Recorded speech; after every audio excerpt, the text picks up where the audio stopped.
mode with 0 XP, he's selecting the first slot of his inventory, and he's facing completely straight. But as the speedrunner makes his way to the nearby shipwreck, he accidentally reveals he's cheating. Because when the runner opens his menu to change his controls, notice how this sheep in the background is still moving. In a real single player speedrun, opening your menu will cause all in-game activity to pause. However, when playing on a server, mobs and other creatures will still move even when you've opened your menu. This moving sheep proves the speedrunner is playing on a multiplayer world, something clearly not allowed and will make more sense in a few seconds. So the runner makes their way to the nearby shipwreck, and at a first glance, things appear to be pretty legit, as the first 2 chests that he loots contain completely normal items that would spawn here. But when the runner goes to loot the 3rd chest, there's one slight issue. In a real shipwreck, this chest will always spawn on the left side of this wall. But in this speedrun, we can see this chest is located on the right. And while the loot inside the chest may appear to be normal, it's actually impossible for an iron bucket to spawn here. These 2 issues prove this chest was placed by somebody off camera. And when the speedrunner looks to the right, you've got to be kidding me. There is no way he thinks we can't see him. It's pretty obvious this player trying to blend in with the ocean is the one who placed the chest here. And now it's obvious why the runner is on a multiplayer world. So the run continues with the speedrunner returning to shore, crafting a few more tools, and locating a nearby village. And at a first glance, this village would appear to be completely normal, as the runner starts collecting some beds, gathering some hay, and even kills the iron golem, all completely legit. But that's until you take a look at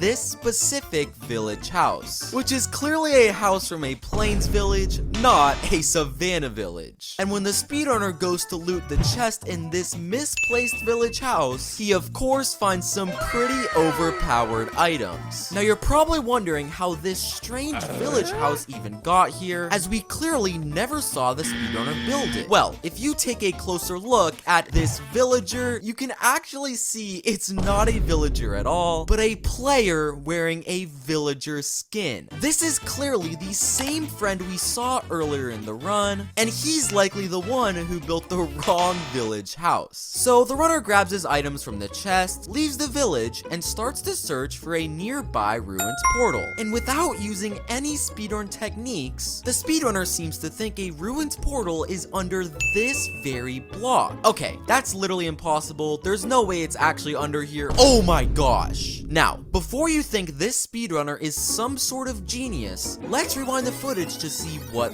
really happened. If you take a closer look at this part of the clip, you'll actually notice that these 2 items in his inventory switch places. And if we slow down the footage frame by frame, there's a single frame where we can see the speedrunner changing their game mode to spectator. It's pretty obvious the runner used spectator mode to look underground for a ruins portal and tried cutting his video so we wouldn't be able to see. So the runner digs down, locates the ruined portal, and begins to loot this ruined portal chest, where thankfully all the items that spawn here are completely normal. But the runner only gets 2 obsidian from the chest, meaning he's gonna be just 1 block short of completing the portal. But if we play the footage, the runner somehow is able to place 3 blocks of obsidian and complete the portal. But hold on, that's literally impossible. We clearly saw he only had 2 in his inventory. Well, when the speedrunner turns around for just a split second, you can actually see another player holding a block of obsidian in the corner. This is clearly the same player we've seen throughout the run, and he clearly placed that extra piece of obsidian to help out the runner. So, after receiving some help from his friend, the runner lights the portal and makes his way into the Nether, where he spawns directly in front of a fortress.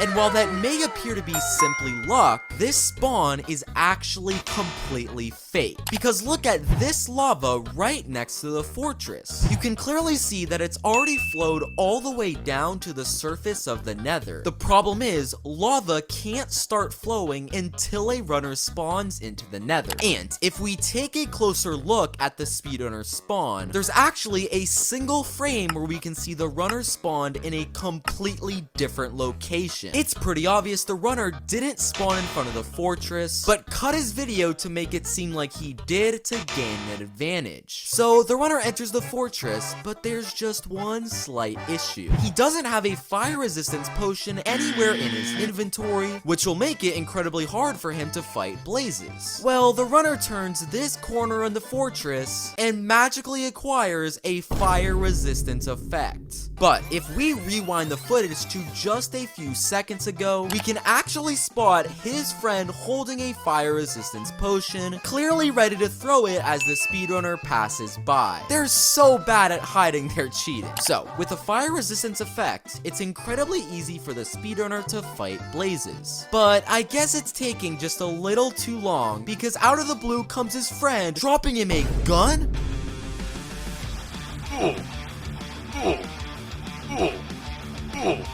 Well, that all happens quite quickly. So, after destroying an entire family of Blazes, the runner collects his 7 rods and leaves the fortress. Now, a normal speedrunner would then make their way to a bastion to collect ender pearls, a crucial item in crafting Eyes of Ender. But this speedrunner decides to ignore a bastion and instead go back to his nether portal, heading straight back to the overworld. This will make more sense in a few seconds. So, the runner spawns back into the overworld and starts to run in a completely random direction until he stumbles across a bastion in the overworld? How is that even possible? Well, the runner enters the overworld's bastion, but there's literally 0 piglins, likely due to the fact that piglins can't survive in the overworld. Well, I must have misspoken because the runner does find one single piglin, but it doesn't take a genius to realize this isn't actually a piglin, but the same exact friend we've seen throughout the run wearing a piglin skin. And if you weren't already convinced, this quote-unquote piglin drops the speedrunner an entire stack of ender pearls. So, after collecting pearls from the so-called piglin, the runner locates the stronghold and begins to search for the end portal room, which he seems to locate extremely quickly. Very bizarre considering he didn't use any techniques for locating the room like a real speedrunner would. Well, rewind the footage to when the speedrunner first entered the stronghold. Notice how some doors contain this strange block on top while other doors don't. Well,